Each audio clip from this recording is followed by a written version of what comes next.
अगर रविंद्र सिंह से बदला लेना उसको हरा दो, उनसे नहीं हारेगा मैं उसको हरा दूं आने वाले चुनाव में। चिंता क्यों करते हो आप लोग? आप चिंता क्यों करते हो? उनको उठा करके रामसर में डाल करके और हमसे सीधा झगड़ा करा के प्रधान में, प्रधान कोई झगड़ा करने की जगह होती है क्या?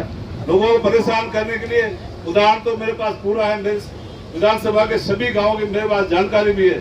लेकिन एक और बात बताना चाहूंगा, मेरे को सीधा करने के लिए मेरे गुरु आदरणीय अमीन साहब को और हमारे लोकप्रिय विधायक रविंद्र सिंह को भी बहुत दूर से उठा करके रामसर में डाल दिया।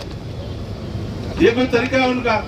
अगर रविंद्र सिंह से बदला लेना उसको हरा दो, उनसे नहीं हारेगा मैं उसको हरा दूं आने वाले चुनाव में। चिंता क्यों करते हो आप लोग? आप चिंता क्यों करते हो? उनको उठा करके रामसर में डाल करके और हमसे सीधा झगड़ा करा के प्रधान में, प्रधान कोई झगड़ा करने की जगह होती है क्या? जब उनके काबू में वहाँ नेता लोग नहीं आ रहे, उनको परेशान करने के लिए जो एक समिति से उठा करके दूसरी समिति में डाला जा रहा है, ये नियंत्रण रूप से गलत है। इसको हम चैलेंज करते हैं और प्रशासन को ये कहना चाहते हैं, जो लोगों की सुविधा उनको वहीं रखा जाए। उसमें चाहे आदरणीय अमीन साहब हो, चाहे रविंद्र सिंह हो, चाहे किसी पार्टी का कोई नेता हो, उनकी सुविधा हो वहाँ रखा जाए। आप यहाँ हजारों की संख्या में आए हैं एक छोटे से आह्वान पे, फिर अपन एक संगठित रूप से जरूरत पड़े तो और भी धरना और प्रदर्शन करेंगे। और उस धरना प्रदर्शन में यहाँ मैं प्रशासन को बताना चाहूंगा कि बाड़मेर की सड़कें और छोटी बढ़ जाएगी, आपको निकलने का रास्ता नहीं मिलेगा। ये मैं आपको पहले अवगत करा रहा हूँ। साथियों, इतना अन्याय पब्लिक सहन नहीं करती है। पब्लिक जब सड़कों में आ जाती है तो बड़ी बड़ी चीजें हमको बदलनी पड़ती है। तो पंचायत राज का पुनर्गठन लोगों की सुविधाओं के लिए होता है। पहली लाइन ही उसमें ये लिखी जाती है, जनता की सुविधाओं को और सत्ता का विकेंद्रीकरण करने के लिए नई पंचायतों का या नगर पालिकाओं का गठन किया जाता है। लेकिन ये जो काम हो रहा है एकदम उल्टा काम हो रहा है। हमारे यहाँ नेताजी ने अपने दादाजी के नाम से पंचायत बना दी, अपने संबंधी और सगा के नाम से पंचायत बना दी, जहाँ पर एक भी घर नहीं है, एक भी ढाणी नहीं है और एक भी ऐसा नहीं। और सैकड़ों साल वक्त सेटलमेंट के वक्त के जो गांव बने हुए हैं उन गांवों को उन्होंने छोड़ दिया। उसमें कई और भी गलत काम किए। ऐसे अधिकारियों के भी नाम से, अधिकारियों के नाम से जितने रिश्तेदार थे उन सबकी पंचायतें बना दी गई। और उन पंचायतों को बनाने के लिए हमारे बिजरार में एक सुकालिया गांव है जो बिजरार से जस्ट पास में है, सिर्फ आधा किलोमीटर दूर है। उनकी मस्जिद वही है, उनके कब्रिस्तान वही है, उनका मरना उठना पिटना वही है। उनको पहले बिजरार आना पड़ेगा, फिर धारासर जाना पड़ेगा और फिर जाके भीमाराम सुथार की ढाणी जाना पड़ता है। ये कोई तरीका हुआ भाई आपका? ये चीजें बड़ी गलत है और इस गलती को हम नहीं होने देंगे, ये आपको बताना चाहते हैं। दूसरा,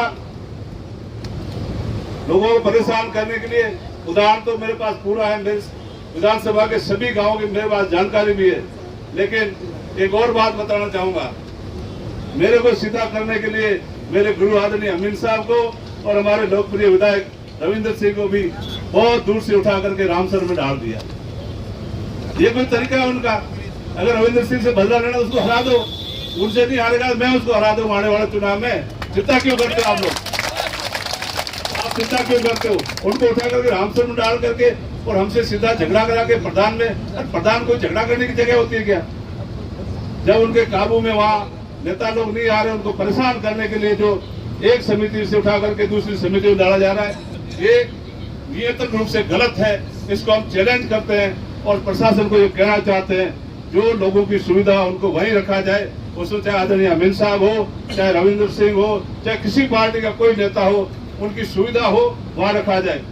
पहले जो परिश्रम हुआ पिछली बार, एक भी परिवेदना किसी की नहीं आई, किसी ने कोई ज्यादा शिकायत नहीं की, छोटी मोटी शिकायतों को छोड़कर।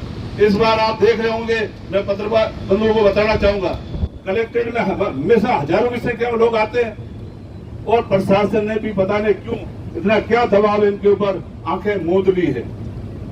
पहले का 2500, फिर का 2000, फिर का 10% छूट, फिर का 20% छूट, अब 1200 पे आप पंचायत बना रहे। हाँ, विशेष परिस्थिति में आप बढ़ा सकते हो, ऐसी कोई परिस्थिति नहीं। बिना परिस्थिति के, बिना कोई जरूरत के आप नई नई पंचायतें बनाने के लिए लोगों को परेशान कर रहे हैं, जनता को परेशान कर रहे हैं। किसी नेता को परेशान करें उससे कोई फर्क नहीं पड़ता, जनता को परेशान करना गलत है। और ये संवैधानिक जो हक है जनता का विरोध करने का, आप सावधान रहे, समझ जाए, इनको ठीक करें, इन लोगों की भावनाओं का कदर करें, इनको सुने। अगर इनको नहीं सुनेंगे तो बहुत बड़ा आंदोलन होगा और आने वाले समय में जिस पार्टी के पता नहीं क्या क्या नाम रख रखे हैं, कोई पावर सेंटर, कोई सुपर सेंटर, ये power centre super centre permanent नहीं होते भाई। कर्नल सोनाराम जी भी MP रहे, MLA रहे, कई पदों पे रहे, ये भी कहते थे, लेकिन आज अपने बीच में है, इतने सीनियर आदमी है, इनकी भी कोई शिकायत तो बताओ आप। इन्होंने भी की है ना, पहले परिसीमन किए होंगे, पुनर्गठन किए होंगे, कोई शिकायत नहीं आती थी, लोगों की सुनते थे, लेकिन आज कोई सुनने वाला ही नहीं है। ये बड़ा गलत है। मैं आप सब साथियों को बताना चाहूंगा, अभी थोड़ी देर बाद में अपन ज्ञापन देने चलेंगे। ज्ञापन में आप शांति बना के रखें। आप जो भी ज्ञापन की कॉपी लेके आए हैं, यहाँ जिला कांग्रेस कमेटी के पदाधिकारी विराजमान है, इनको आप सभी कॉपियां दे दें। यहाँ कमेटी बना करके हम लोग अंदर जाएंगे, सभी बातों पर एक एक ज्ञापन पे चर्चा करके आपकी बात हम लोग रखेंगे। और उम्मीद है यहाँ की कलेक्टर महोदया इंडिया की टॉपर IAS में से एक है, वो हमारी बात सुनेगी और न्याय करने की हम उनसे उम्मीद करते हैं। अगर न्याय नहीं करती हो तो फिर देखेंगे पुनः आप इतनी भारी संख्या में